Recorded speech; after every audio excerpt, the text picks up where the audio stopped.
So good evening everyone, myself Priyanka and today I am here for my presentation on the topic Indian banking system. So first of all we have to understand the meaning of a bank, that what is a bank. So if we understand in general language, a bank is a financial institution. What do you mean by financial institution? The word finance is used when the institution deals in terms of money. It means that it accepts deposit from the general public as well as provide loans and advances to the general public. General public lies us people that we are a general public and we can deposit our money into the bank and we can also get loans on particular interest rate from the bank. So now we are discussing about the functions of bank. There are mainly two types of functions of bank. First of all, primary functions and secondary functions. So we can understand by the name that primary functions. It means that the most foremost and the important functions that the bank has to perform. So it consists of two functions. First of all, accepting deposits, and second one, granting loans and advances. Accepting deposits, it means that banks accept the deposits from the general public as well as it also grants and provides loans and advances to the general public at a particular rate of interest. So now secondary functions, it means that the functions that are less important for the bank but it performs it as well very well. So first is funds transfer. Funds transfer generally means that जैसे कि हमारे bank जो है funds transfer हम easily कर सकते हैं, किसी भी बैंक ट्रांजेक्शन हम ऑनलाइन ट्रांजेक्शन कर सकते हैं. साथ साथ एजेंसी सर्विसेज का मतलब बैंक जो हमारा एज एन एजेंट एक्ट करता है हमारे कस्टमर्स के बिहाफ पे. Next utility services. अब यूटिलिटी सर्विसेज में बहुत सारी हमारे पास सर्विसेज आती हैं. First of all locker facility हमें बैंक प्रोवाइड करवाते हैं जहाँ पे हम अपने इंपॉर्टेंट डॉक्यूमेंट्स, ज्वेलरी या कोई भी फाइनेंशियल या लीगल पर्पस से रिलेटेड हमारे डॉक्यूमेंट्स हम इजीली डिपॉजिट कर सकते हैं. नेक्स्ट हमारे बिल की पेमेंट्स करने में भी हेल्प करता है, different types of bills, electricity bills and water bills and so on. And also provides us foreign exchange services. It means that अगर हमें कोई भी इंडियन रुपीज़ को अगर हमें किसी भी डॉलर में कन्वर्ट करना है, अगर हमें फॉरेन करेंसी चाहिए तो वो भी हमें सर्विसेज प्रोवाइड करवाता है बैंक. हमारी इंडियन रुपीज़ को जो है डॉलर में कन्वर्ट करके हमें दे सकता है. Next topic is evolution of banking system in India. There are mainly three phases of evolution of banking system. So what is the meaning of evolution of banking system? Evolution means the starting, where from the banking system starts. The first phase is early phase. That time period is 1786 to 1969. So 1786 to 1969, it's the first phase of evolution of banking system in India. It starts with the establishment of European banks like Bank of Hindustan in 1770 and the General Bank of India in 1786. So the next phase is nationalization phase. Its time period is 1969 to 1991. So what is the meaning of nationalization? Here nationalization means in 1969 government nationalized 14 major commercial banks. What's its main purpose? What's the main purpose of the government to nationalize the bank? It means that they provide credit facilities to rural areas and also to key sectors like agriculture as well as small scale industries. It means that the rural areas also get the facilities of bank and also gets the loan facilities. Next, our third phase is liberalization and reform phase. Its time period is 1991 and it is still present. And what does the liberalization means? इसका मतलब liberalization का मतलब क्या होता है कि अगर हमारी कोई भी यूनिट है या कोई भी हमारा इंस्टीट्यूशन या ऑर्गेनाइजेशन है, वहाँ पे बस गवर्नमेंट एज वेल एज हमारे प्राइवेट दोनों जो है काम कर रहे हैं, लेकिन वहाँ पे जो स्टेट का कंट्रोल है उसे हम कम कर देंगे. मतलब गवर्नमेंट का कंट्रोल उन इंस्टीट्यूशन या फिर ऑर्गेनाइजेशन में कम कर देंगे और प्राइवेट सेक्टर्स का रोल वहाँ पे हम इंक्रीज कर देंगे. इसका मेन एम क्या था कि हमारे जो सेक्टर्स हैं उनको मॉडर्नाइज करना, गवर्नमेंट के कंट्रोल को कम करके स्टेट के कंट्रोल को कम करना. उसमें चेंजेस क्या क्या हुए थे? हमारे कंपटीशन हमारा बहुत ज़्यादा एनहांस हुआ था, हमारी एफिशिएंसी इंप्रूव हुई थी. कैसे एफिशिएंसी इंप्रूव हुई थी? न्यू टेक्नोलॉजीज आई थी, तो जो हमारे बैंक्स थे उन्होंने न्यू टेक्नोलॉजीज अडॉप्ट की थी हमारी, जिसकी वजह से हमारी एफिशिएंसी इंप्रूव हुई बैंक्स की. एज वेल एज जो हमारा आरबीआई था, हमारा सेंट्रल बैंक ऑफ इंडिया, उसका जो रोल था हमारे ओवरऑल बैंकिंग सेक्टर की सुपरविजन में, वो भी हमारा इंक्रीज हुआ था. Next topic is types of bank. There are mainly three types of banks: commercial banks, cooperative banks and development banks. So first of all, what is commercial banks? So commercial banks are very commonly banks. They are very common used banks. It provides common services like accepting deposits, issuing loans and offering investment products. Investment products like mutual funds and stocks, bonds, government securities and all this. Banks also provide us investment policies so that we can invest in the policies. So next, there are mainly four types of commercial banks: public banks, private banks, foreign banks and regional rural banks. Public banks means where the government rules the bank. मतलब government का जो यहाँ पे हमारा ज़्यादा role होता है, government ही जो उनको प्रॉपर्टी कंट्रोल करती है. प्राइवेट बैंक्स मतलब प्राइवेट इंडिविजुअल्स जो उसे ऑन करते हैं, वो property HDFC bank, ICICI bank, ये हमारे प्राइवेट बैंक्स के अंदर आते हैं। नेक्स्ट फॉरेन बैंक्स, हमें पता है कि ऐसे बैंक जो हमारे फॉरेन कंट्रीज रिलेटेड होते हैं बट उनके ब्रांच जो हमारी कहीं ना कहीं इंडिया में भी हमारे सिचुएटेड है, तो हमारे फॉरेन बैंक्स आते हैं। नेक्स्ट रीजनल रूरल बैंक्स, ये बैंक्स हमारे बाकी तीनों बैंक्स थोड़े डिफरेंट है। रीजनल रूरल बैंक्स का मतलब क्या होता है, ये हमारी क्रेडिट फैसिलिटीज प्रोवाइड कराते हैं हमारे एग्रीकल्चर और रूरल सेक्टर्स को। इनका मेन एम क्या होता है कि हमारे बैंकिंग सेक्टर को जो है बैंकिंग फैसिलिटीज प्रोवाइड करवाना हमारे रूरल पीपल को, जिससे कि वो भी उसकी फैसिलिटीज को गेन कर सके। So next is cooperative banks, ये एक तरह से हमारे फाइनेंशियल इंस्टीट्यूशन होते हैं जो कि ओन और ऑपरेट उनके मेंबर्स ही करते हैं, जो कि उनके ऑनर्स भी होते हैं एज वेल एज कस्टमर्स भी होते हैं। हम यहाँ पे क्या करते हैं, ये लोग ये इकट्ठे जो है मतलब मनी को पूल करते हैं, पैसे को इकट्ठा करते हैं और अपने जो नीडी मेंबर्स हैं जिनको अगर मनी की जरूरत है तो उनको जो है मनी प्रोवाइड कराते हैं प्रॉपर और रीजनेबल रेट ऑफ इंटरेस्ट पे, जो कि हमारा मार्केट रेट ऑफ इंटरेस्ट से बिलो होता है। इनका मेन प्रिंसिपल क्या होता है, हमारा no profit and no loss, मतलब इनको प्रॉफिट एंड लॉस से कोई लेना देना नहीं होता। इनका मेन एम क्या होता है कि जो मेंबर्स हैं इनके अगर उनको पैसों की जरूरत है तो उनको जो है मनी प्रोवाइड कराते हैं रीजनेबल रेट ऑफ इंटरेस्ट पे। तो ये भी हमारे दो तरह के होते हैं, urban banks and rural banks. Urban banks का मतलब क्या होता है कि हमारे अर्बन बैंक्स मतलब हमारे जो टाउन्स वगैरह सिटीज़ वगैरह में जो हमारे बैंक्स होते हैं वो अर्बन बैंक्स हैं, एंड रूरल बैंक्स हमारे विलेजेस वगैरह में जो हमारे बैंक्स होते हैं वो आते हैं हमारे rural cooperative banks. Next is development banks. Development banks का मेन एम क्या होता है, हमारे long term and medium term funds provide कराते हैं हमारे, ये हमारे मेनली जो long term and medium term funds provide कराते हैं, जिससे कि हमारी किसकी हमारे रीजनल डेवलपमेंट जो प्रोजेक्ट्स हैं उनकी डेवलपमेंट के लिए, साथ साथ हमारी नेशनल इनकम की थोड़ी सी डेवलपमेंट के लिए, उसके लिए हमारे को ये लोन प्रोवाइड कराते हैं। ये जो हमारे जनरल पब्लिक से डिपॉजिट एक्सेप्ट नहीं करते हैं, मतलब अगर हमारे जैसे नॉर्मल पीपल अगर इन पर डिपॉजिट करवाना चाहें तो ये वो एक्सेप्ट नहीं करते हैं। और इनकी जो मेनली इनकम होती है, इनको फंड्स जो है हमारे कहाँ से मिलते हैं, गवर्नमेंट से मिलते हैं, और जितनी भी इंटरनेशनल ऑर्गेनाइजेशंस होती हैं वो इनको फंड्स प्रोवाइड कराती हैं। So next is RBI। RBI हमारा सेंट्रल बैंक ऑफ इंडिया है, ये हमें पता है। RBI की फुल फॉर्म क्या है, हमारा रिजर्व बैंक ऑफ इंडिया। ये हमारा एस्टेब्लिश हुआ था 1935 में। ये हमारी कंट्री की जितनी भी मॉनेटरी और बैंकिंग सिस्टम है उसको रेगुलेट करता है, उसको कंट्रोल करता है कि हमारी कंट्री में क्या बैंकिंग सिस्टम चल रहा है, कितनी मनी की रेगुलेशन करनी है, कितने क्रेडिट का सप्लाई करना है हमारी कंट्री को, उस सबको ये रेगुलेट करता है। और ये हमारी फाइनेंशियल स्टेबिलिटी भी हमारी जो है कंट्री की मेंटेन करके रखता है। एज वेल एज ये हमारी जो है इंडियन करेंसी को इशू भी करता है और उसको सप्लाई भी करता है। अब नेक्स्ट आता है हमारे पास roles and functions of RBI। First of all roles and functions of RBI में सबसे पहला आता है हमारे पास इशू ऑफ करेंसी। जो हमारा RBI है इसके पास हमारे पास मोनोपोली राइट है कि यही जो है जो हमारे इंडियन रुपीस है उसको इशू कर सकता है, उसको ये सप्लाई कर सकता है। इसके अलावा और कोई पर्सन जो है या कोई ऐसा इंस्टीट्यूशन नहीं है जो हमारे इंडियन रुपीस को इशू या फिर सप्लाई कर सके, इसके पास हमारा मोनोपोली राइट होता है। Next banker to the government. इसका मतलब है अगर गवर्नमेंट को कभी भी कोई भी हमारी फाइनेंशियल स्टेबिलिटी अगर गवर्नमेंट की खराब हो जाती है तो ये जो है हमारे बैंक गवर्नमेंट को भी जो है फाइनेंशियल स्टेबिलिटी प्रोवाइड करवाता है, उसको फाइनेंस प्रोवाइड करवाता है, जिससे कि उनकी जो फाइनेंशियल स्टेबिलिटी अनबैलेंस है वो प्रॉपर्ली बैलेंस हो सके। नेक्स्ट आता है इन्फ्लेशन कंट्रोल। इन्फ्लेशन हमें पता है कि हमारी महंगाई, तो अगर हमारा जो इन्फ्लेशन और डिफ्लेशन रेट होता है हमारे कंट्री में, उसको भी हमारा सेंट्रल बैंक जो कंट्रोल करते हैं कि कितनी अगर हमारी महंगाई हो रही है तो वो CRR और SRR के थ्रू से प्रॉपर्ली कंट्रोल करता है।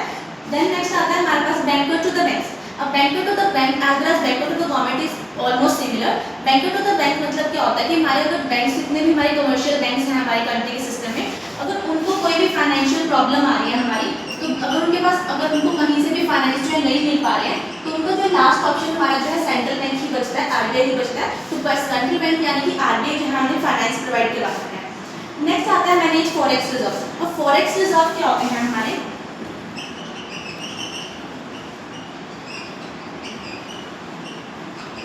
फॉरेक्स रिजर्व का मतलब होता है फॉरेन एक्सचेंज रिजर्व।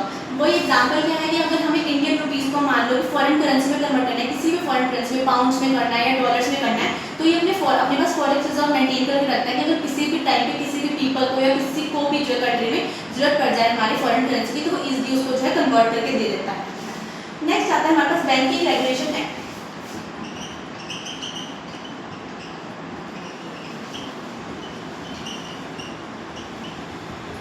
हमारा जो बैंकिंग रेगुलेशन एक्ट है हमारा स्टार्ट हुआ था 1949 में।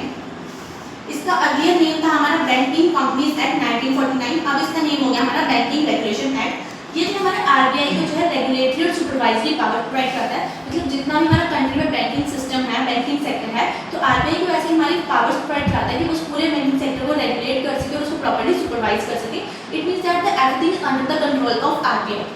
नेक्स्ट मेन गोल क्या होता है इसका कि हमारे जो डिपॉजिटर्स हैं उनके इंटरेस्ट को सेफगार्ड करना, उनके इंटरेस्ट को प्रोटेक्ट करना, as well as financial stability भी हमारा इंश्योर करता है। और ये हमारी जो बैलेंस प्रमोट करता है, हमारी balance and order growth in the Indian economic sector. Next ये हमें डिफाइन करता है कि हमारी बैंकिंग में क्या कॉन्स्टिट्यूट होता है, मतलब बताता है कि किस तरह की ट्रांजेक्शन्स जो है हमारे बैंक्स अंडरटेक कर सकते हैं, किस तरह के स्पेसिफिकली कौन सी ट्रांजेक्शन हमारा आरबीआई या फिर हमारे कमर्शियल बैंक्स परफॉर्म कर सकते हैं। नेक्स्ट आता है डिपॉजिट प्रोडक्ट।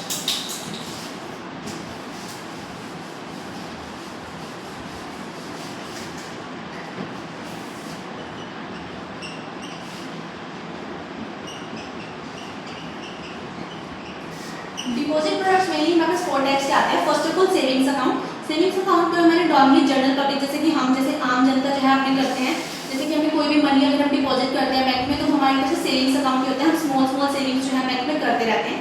नेक्स्ट होता है करंट अकाउंट। अब करंट अकाउंट हमारा सेविंग्स अकाउंट से थोड़ा डिफरेंट होता है। सेविंग्स अकाउंट में जो है हम डेली बेसिस पे ट्रांजेक्शन्स नहीं कर सकते हैं, अगर हम ऐसा करते हैं तो वो हमारे गवर्नमेंट के रूल्स के खिलाफ हो जाता है। लेकिन करंट अकाउंट का मतलब क्या होता है, हम डेली बेसिस पे जितनी मर्जी बार जो है ट्रांजेक्शन्स कर सकते हैं, मतलब नंबर ऑफ टाइम्स जो हम ट्रांजेक्शन कर सकते हैं, विड्रॉ भी करवा सकते हैं मनी और डिपॉजिट भी करवा सकते हैं हमारे वन पर्टिकुलर डे में, मतलब कोई हमारी लिमिट फिक्स नहीं होती है, जितनी मर्जी हम ट्रांजेक्शन जो है एक दिन में कर सकते हैं। नेक्स्ट आता है हमारे पास फिक्स्ड डिपॉजिट अकाउंट, जिसे हम एफडी भी कहते हैं। इसमें क्या होता है, प्रॉपर्टी लंप सम अमाउंट, मतलब एक बहुत बड़ा अमाउंट हम बैंक में डिपॉजिट करते हैं एक पर्टिकुलर टाइम पीरियड के लिए। तो जब तक हमारा वो टाइम पीरियड खत्म नहीं होता तब तक वो हमें पैसे वापस नहीं मिलते हैं। जब हमारा टाइम पीरियड एक्सपायर हो जाता है तब हमें जो है वो पैसे वापस मिलते हैं with the particular rate of interest. So next is recurring deposit. It means RD. Now it is different from FD. RD में क्या होता है कि हमारा जो इसमें भी हम मनी डिपॉजिट करवाते हैं, बट इसमें हम हर मंथ जो है थोड़ा अमाउंट जो है मनी का वो डिपॉजिट करवाते हैं एक पर्टिकुलर टाइम पीरियड के लिए।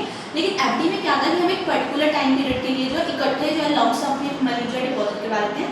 वेयरएज रिकरिंग डिपॉजिट में हम मंथली बेसिस पे जो है थोड़े अमाउंट ऑफ मनी जो है डिपॉजिट करवाते हैं। नेक्स्ट आता है हमारे पास लोन प्रोडक्ट। लोन्स जो है हमारे पास मेनली दो तरह के होते हैं, सिक्योर्ड लोन्स एंड अनसिक्योर्ड। अब सिक्योर्ड लोन्स वो होते हैं, अभी तो अगर हमें बैंक से लोन चाहिए तो वो सिक्योर्ड लोन्स तब माने जाएंगे जब बैंक से हमें लोन चाहिए तो हम बैंक को एक पर्टिकुलर कोलेटरल, मतलब कोई भी एसेट जो हम एज अ कोलेटरल बैंक को गिरवी रखेंगे, कोई भी चीज़ अगर हम बैंक को गिरवी रखते हैं तो हमारे सिक्योर्ड लोन्स के अंदर कंसिडर होते हैं। इसमें हमारे पास home loans, vehicle loans, gold loans and loan against property, ये सब इसमें हमारे इंक्लूडेड होते हैं।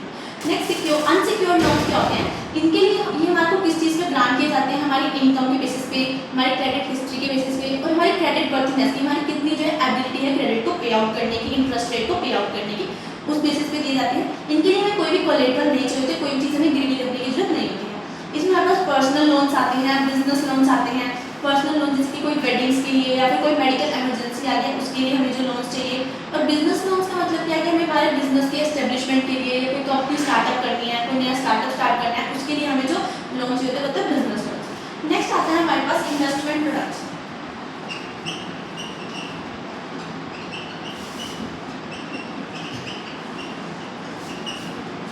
इन्वेस्टमेंट प्रोडक्ट्स में हमारे पास नॉर्मल पहला आता है म्यूचुअल फंड्स। म्यूचुअल फंड्स जो हमें नॉर्मली सबको पता है कि हमारा बहुत ही कॉमन चल रहा है। एक हमारा इन्वेस्टमेंट होता है, इसमें क्या करते हैं, मल्टीपल इन्वेस्टर से मनी को पुल आउट करते हैं, मनी इकट्ठा करते हैं, फिर उसको इन्वेस्ट करते हैं बॉन्ड्स में, स्टॉक्स में या फिर जो हमारी स्टॉक मार्केट चल रही होती है, गवर्नमेंट सिक्योरिटीज होती हैं, उन सब में जो है इसको डिपॉजिट करते हैं। नेक्स्ट आता है इसमें इंश्योरेंस प्रोडक्ट। इंश्योरेंस हमारे पास जनरली 2 टाइप्स के होते हैं, लाइफ इंश्योरेंस और जनरल इंश्योरेंस। लाइफ इंश्योरेंस पता होता है हमें पर्टिकुलर अपनी लाइफ को सेव करने के लिए हम इंश्योरेंस लेते हैं। एक पर्टिकुलर इसमें 2 टाइप्स के होते हैं, एक तो होते हैं कि एक पर्टिकुलर एज लिमिट के बाद हमें इंश्योरेंस जो है वापस मिल जाएगा, या फिर होता है कि एक पर्टिकुलर पर्सन की डेथ होगी उसके बाद भी जो है हमें वो इंश्योरेंस का क्लेम मिलेगा।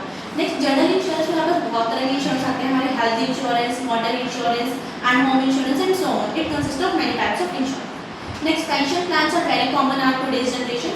It means that the government जो है हमारी जैसे ओल्ड एज पेंशन प्रोवाइड कराते हैं हमारे पीपल को, या फिर जो हैंडीकैप पीपल या स्टूडेंट्स होते हैं उनको भी पेंशन प्लान प्रोवाइड कराते हैं। नेक्स्ट आता है बैंकिंग सर्विस। अब बैंकिंग सर्विस में हमारे पास आता है debit card and credit card. अब हमारे पास दोनों में जो है बहुत डिफरेंस होता है। डेबिट कार्ड का मतलब क्या होता है, हमारे इसमें मतलब दोनों ही हमारे ट्रांजेक्शन करने के लिए यूज़ होते हैं। डेबिट कार्ड भी यूज़ करते हैं इलेक्ट्रॉनिक ट्रांजेक्शन करने के लिए, अगर हमें कोई चीज़ परचेज करनी है मार्केट से तो हम डेबिट कार्ड का यूज़ करके ट्रांजेक्शन कर सकते हैं, उसमें हमें इमीडिएट कैश पे करने की जरूरत नहीं होती है। लेकिन हमारे क्रेडिट कार्ड में भी हम जो है ट्रांजेक्शन ऑनलाइन करते हैं हमारे बिना कैश का यूज़ करें। लेकिन मेन डिफरेंस क्या होता है हमारा debit card and credit card के बीच में, डेबिट कार्ड हमारा यूज़ होता है, ये हमारी जो मनी डेबिट कार्ड का यूज़ करते हैं, डेबिट कार्ड इंसर्ट करते हैं, तो हमारे जो कैश का जितना भी अमाउंट होता है हमारे परचेज का, वो डायरेक्टली हमारा बैंक, वो जो हमारा शॉपकीपर होता है, वो डायरेक्टली हमारे बैंक अकाउंट से जो है ना उसके शॉपकीपर के अकाउंट में ट्रांसफर हो जाता है ऑन द स्पॉट। अब दूसरी तरफ क्रेडिट कार्ड में क्या होता है, क्रेडिट कार्ड का मतलब हम जो है लोन पे एक तरह से कोई भी चीज़ परचेज करते हैं। मान लो हमने कोई चीज़ परचेज करी है क्रेडिट कार्ड का यूज़ करके, तो उसकी पेमेंट हमारे बैंक अकाउंट से डायरेक्टली ट्रांसफर नहीं होगी, उसका जो है हमारे पास मंथली बेसिस पे हमारे पास बिल आता है उन सारी चीज़ का, वो हमें पे आउट करना पड़ता है। वेयर डेबिट कार्ड में हमारे पास ऑन द स्पॉट हमारे जो फंड होता है वो डायरेक्टली ट्रांसफर हो जाता है हमारे बैंक अकाउंट से शॉपकीपर के बैंक अकाउंट में। नेक्स्ट आता है ATMs, हमें पता है बहुत ही कॉमनली यूज होते हैं हमारे पास। अब ATMs की फॉर्म क्या होती है, ऑटोमेटेड टेलर मशीन। अब इसमें क्या होता है कि हमारा क्या इलेक्ट्रॉनिक बैंकिंग डिवाइस है जो कस्टमर्स को लो करता है कि वो किसी भी टाइम मनी विड्रॉ करवा सकते हैं और मनी डिपॉजिट भी करवा सकते हैं। एक पर्टिकुलरली इलेक्ट्रॉनिक मशीन होती है जिसमें नंबर ऑफ टाइम्स हम डे में जो है अपने मनी को डिपॉजिट भी करवा सकते हैं एज वेल एज विड्रॉ भी करवा सकते हैं। एक special kind of plastic card को इंसर्ट करके हम बहुत सारे ट्रांजेक्शन इसमें परफॉर्म कर सकते हैं। उसके फंक्शंस क्या हो सकते हैं, हम कैश विड्रॉ करवा सकते हैं, कैश डिपॉजिट करवा सकते हैं, हमारा बैलेंस कितना है हमारे अकाउंट में उसकी हम इंक्वायरी दे सकते हैं। इसलिए हम फंड्स को अगर हमें वन बैंक अकाउंट से अनदर बैंक अकाउंट में ट्रांसफर करना है तो फंड्स को भी ट्रांसफर कर सकते हैं। एज वेल एज हमारे जो नॉर्मली होम बिल्स होते हैं, इलेक्ट्रिसिटी बिल्स, वाटर बिल्स, इन सबको भी हम कर सकते हैं, यानी कि बिल पेमेंट्स कर सकते हैं। नेक्स्ट आता है हमारे पास CDMS। CDMS का मतलब होता है कैश डिपॉजिट मशीन। अब इसका नाम से ही पता लग रहा है कि कैश डिपॉजिट, इसमें हम जो है अपने सिर्फ कैश को डिपॉजिट कर सकते हैं, विड्रॉ हम इसमें नहीं करवा सकते हैं। एक तरह से सेल्फ सर्विस हमारी ऑटोमेटेड टर्मिनल होता है जो कस्टमर्स को लो करता है, वो डायरेक्टली अपने बैंक अकाउंट में कैश को डिपॉजिट कर सकते हैं। ये हमारा सिर्फ डिपॉजिट करने के लिए यूज़ होता है, विड्रॉल्स के लिए यूज़ नहीं होता है। नेक्स्ट आता है safe deposit lockers. Safe deposit lockers हमें बैंक्स जो आजकल प्रोवाइड करवाते हैं जहाँ अपने इंपॉर्टेंट डॉक्यूमेंट्स, हम ज्वेलरी, हमारी जितनी भी वैल्यूएबल चीज़ें हैं वो हम ईजिली वहाँ पे रख सकते हैं। ये जो है हम बैंक्स पे रेंट पे लेते हैं, पर्टिकुलर हम मंथली रेंट पे करते हैं बैंक को इन लॉकर्स की फैसिलिटी को लेने के लिए। अब इसमें हमारे पास 2 कीज़ जो होती हैं बैंक की, वो लॉकर की जो है 2 कीज़ होती हैं, एक बैंक के पास होती है और दूसरी हमारे कस्टमर्स के पास होती है। अब बैंक के पास क्यों दी जाती है कि अगर मान लो किसी भी टाइम पे कोई भी मिस हैपनिंग हो जाए बाई चांस और कस्टमर ऑन द स्पॉट वहाँ अवेलेबल ना हो, तो बैंक जो है उस की का यूज़ करके उनके प्रॉपर वैल्यूएबल्स को जो है कस्टमर तक पहुँचा सके। नेक्स्ट फॉरेक्स सर्विसेज का मतलब क्या होता है, forex means foreign exchange services. इसमें क्या करते हैं, बाइंग, सेलिंग एंड एक्सचेंज करते हैं हम करेंसीज का, मतलब बिजनेसेस और इंडिविजुअल्स हैं वो बाय करते हैं हमारी फॉरेन करेंसीज को और सेल करते हैं इंटरनेशनल ट्रांजेक्शन के लिए। हमें किसलिए चाहिए होती है, अगर हमें टूरिज्म करना है, हमें अगर फॉरेन कंट्रीज में विजिट करना है, टूरिज्म के लिए जाना है, तो हमें ऑब्वियसली फॉरेन करेंसीज हमें चाहिए होंगी।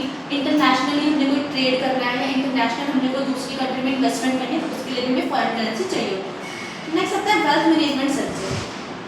ये हमें ऑफर करती है पर्सनलाइज अप्रोच, जिससे कि एक इंडिविजुअल्स या फिर फैमिली जो अपनी फाइनेंशियल लाइफ को मैनेज कर सके, अपने फाइनेंशियल गोल्स उन्होंने अपनी लाइफ के लिए सेट किया उसको अचीव करने के लिए क्या क्या वो फैसिलिटीज प्रोवाइड करते हैं।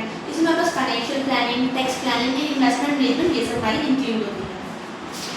सो next topic is online banking services.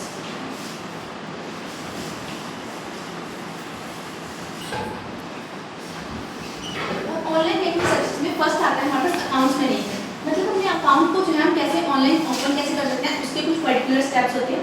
अब स्टेप्स पढ़ने से पहले हमें रिक्वायरमेंट्स देखनी कि उनके लिए हमें क्या क्या चीज़ें चाहिए होती हैं।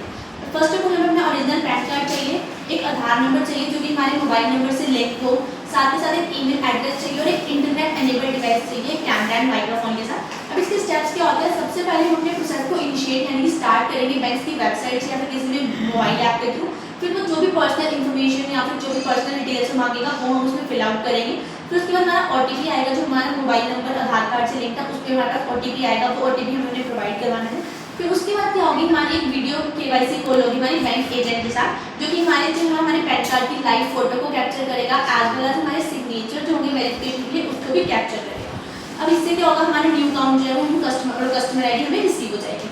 नेक्स्ट आता है closing of an account online. अगर हमें बैंक में विजिट किए बिना भी हमें अपने अकाउंट को क्लोज करना है हमें ऑनलाइन, तो वो हम कैसे करते हैं, सबसे पहले जितने हमारे आउटस्टैंडिंग ड्यूज वगैरह हैं, आउटस्टैंडिंग बिल्स हैं, उनको हमने क्लियर करना है और अपने बैलेंस जितना भी हमारा बैंक अकाउंट में बैलेंस है वो दूसरे बैंक अकाउंट में ट्रांसफर करना है।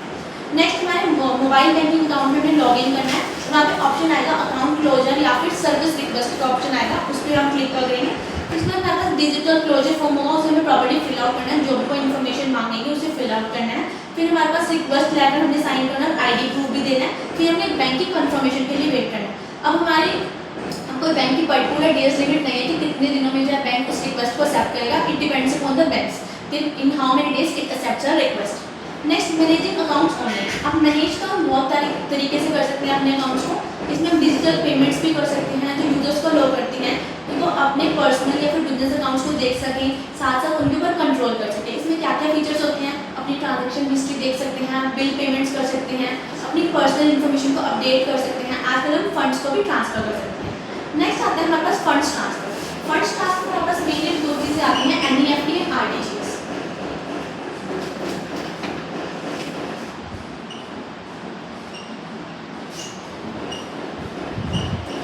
NEFT की फुल फॉर्म होती है हमारे पास नेशनल इलेक्ट्रॉनिक फंड्स ट्रांसफर। इसका मतलब क्या है, इलेक्ट्रॉनिकली अपने फंड्स को हम ट्रांसफर कर सकते हैं। RBI जो हमारी हेल्प करता है कि कस्टमर्स अपने फंड्स को one bank account to other bank account India में कहीं भी ट्रांसफर कर सकते हैं हमारा। अब ये RTGS क्या होता है, हमारा रियल टाइम ग्रोथ सेटलमेंट। ये भी हमारा एक फंड ट्रांसफर सिस्टम है, इसमें हम ऑनलाइन अपने फंड्स को ट्रांसफर कर सकते हैं। लेकिन इन दोनों में मेनली डिफरेंस क्या है कि NEFT में अगर हम ट्रांजेक्शन्स करते हैं तो उसमें थोड़ी टाइम लिमिट लगती है, कुछ टाइम लगता है हमें फंड्स को ट्रांसफर करने में। लेकिन रियल टाइम ग्रोथ सेटलमेंट में क्या है कि ऑन द स्पॉट हमारे रियल टाइम पे इंस्टेंटली हमारे फंड्स जो है वो ट्रांसफर हो जाते हैं from one bank to another bank account without any delay. Next आता है IMPS, इमीडिएट पेमेंट सर्विस। अब इसका मतलब क्या होता है, इमीडिएट पेमेंट सर्विस। ये हमारा किसने लॉन्च किया था, national payment corporation of India जो है उन्होंने इसको लॉन्च किया था। ये क्या होता है, हमारे inter bank electronic funds transfer system है। मतलब बैंक्स के बीच में हम इजीली फंड्स को किसी भी बैंक अकाउंट से दूसरे बैंक अकाउंट में ट्रांसफर कर सकते हैं। ये हमें हेल्प करता है मोबाइल बैंकिंग के थ्रू, इंटरनेट बैंकिंग या फिर इवन ATMs के थ्रू अपने फंड्स को इजीली ट्रांसफर कर सकते हैं। नेक्स्ट आता है हमारे पास UPI। ये हमारा बहुत ही कॉमन है आज के टाइम में। UPI जो है यूनिफाइड पेमेंट इंटरफेस, ये हमारा अलाउ करता है कि इजीली हम और क्विकली जो है हमारा सबसे क्विक मेथड होता है मनी को ट्रांसफर कर सकते हैं मोबाइल प्लेटफॉर्म यूज करके। बहुत सारी ऐप्स भी आती है इसके, जैसे कि हमारा गूगल, फ़ोनपे, पेटीएम एंड बहुत सारी FAMPay वगैरह, ऐसी बहुत सारी ऐप्स आती हैं जिसके थ्रू हम इजीली और हम QR कोड स्कैन करके भी डायरेक्टली पेमेंट कर सकते हैं। नेक्स्ट आता है हमारे पास बिल पेमेंट्स। बिल पेमेंट्स हमारे पास आते हैं यूटिलिटी बिल्स। अब यूटिलिटी बिल्स क्या होते हैं, हमारे यूटिलिटी बिल्स हमारे नॉर्मली जो हमारे होम्स के जैसे इलेक्ट्रिसिटी बिल्स वगैरह, वाटर, गैस, इंटरनेट या कोई भी वेस्ट मैनेजमेंट हमारे बिल्स होते हैं, वो सब हमारे किसके अंदर आते हैं, हमारी यूटिलिटी बिल्स के अंदर आते हैं। हमारी मंथली स्टेटमेंट्स होती है जो हमारे जो असेंशियल्स हैं उनकी कॉस्ट में बताते हैं कि हमने एक मंथ में कितने एक्सपेंडिचर किया अपने असेंशियल्स के ऊपर। नेक्स्ट आते हैं credit card bills. Credit card bills में क्रेडिट कार्ड हमने पढ़ा क्या कि हमने ट्रांजेक्शन्स करी ऑन द स्पॉट, लेकिन उसका मंथली बेसिस पे हमारे पास बिल आएगा। तो वही क्रेडिट कार्ड बिल्स का मतलब क्या है कि हमारे पास मंथली बेसिस पे जो हमने ट्रांजेक्शन्स करें क्रेडिट कार्ड के थ्रू या परचेजेस करेंगे उसका हमारे पास कितना बिल आ रहा है वो हमें पे करना होता है। नेक्स्ट आता है लोन रिपेमेंट मेथड्स। अब ऑनलाइन हम बहुत सारे तरीकों से लोन को रिपे कर सकते हैं।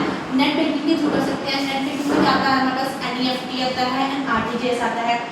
नेक्स्ट मोबाइल बैंकिंग ऐप्स के थ्रू कर सकते हैं, Google Pay, Paytm, PhonePe and all there. Next credit card and debit card के थ्रू भी हम अपने रिपेमेंट कर सकते हैं अपने लोन्स की।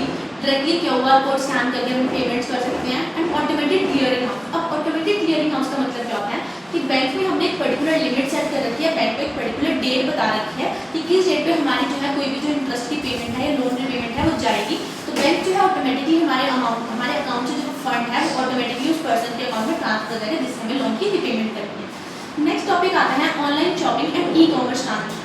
अब ऑनलाइन शॉपिंग हम बहुत सारी ऐप्स के थ्रू कर सकते हैं। ऑनलाइन शॉपिंग हमारी हेल्प करती है कि हम फाइनेंशियल एक्सचेंज कर सकते हैं गुड्स एंड सर्विसेज का इंटरनेट के ओवर। ये सर्विस हमारे कस्टमर्स को प्रोवाइड कराती हैं एक सिक्योर पेमेंट मेथड्स, मतलब उनको अलाउ करती हैं कि हमारे debit card, credit card, net banking और UPI के थ्रू एज वेल एज बहुत सारी हमारे जो डिजिटल प्लेटफॉर्म्स ऐप्स हैं हमारे उनके थ्रू हम पेमेंट कर सकते हैं। अब E-कॉमर्स में हमारे पास ऐप्स बहुत सारे जैसे कि Amazon वगैरह, फ्लिपकार्ट वगैरह, ये हमारी बहुत ही कॉमन यूज ऐप्स हैं जो हमारी E-कॉमर्स के लिए as well as online shopping के लिए यूज होती है।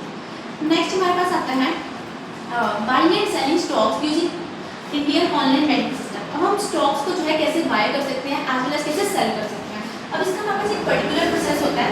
अब फर्स्ट इसमें हमारा प्रोसेस होता है कि हमें डीमैट अकाउंट और अपना ट्रेडिंग अकाउंट ओपन करना होता है। अब आता है डीमैट अकाउंट और ट्रेडिंग अकाउंट में डिफरेंस है।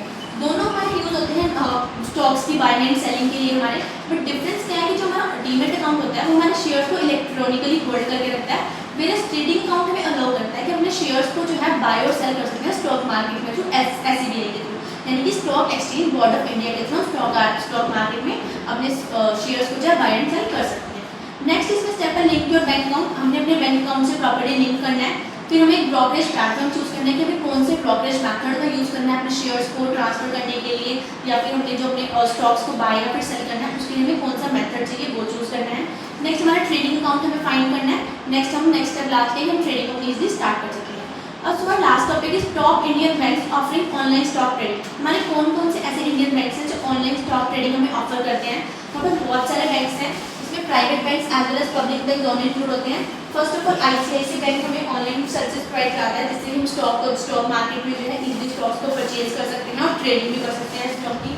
As well as HDFC bank भी हमें प्रोवाइड करवाता है. नेक्स्ट SBI बैंक भी हमें प्रोवाइड करवाता है और axis bank also provides this facilities. There are many banks, but these are the main banks which provide the facilities to buy and sell stock exchange in the stock exchange market through SEBI.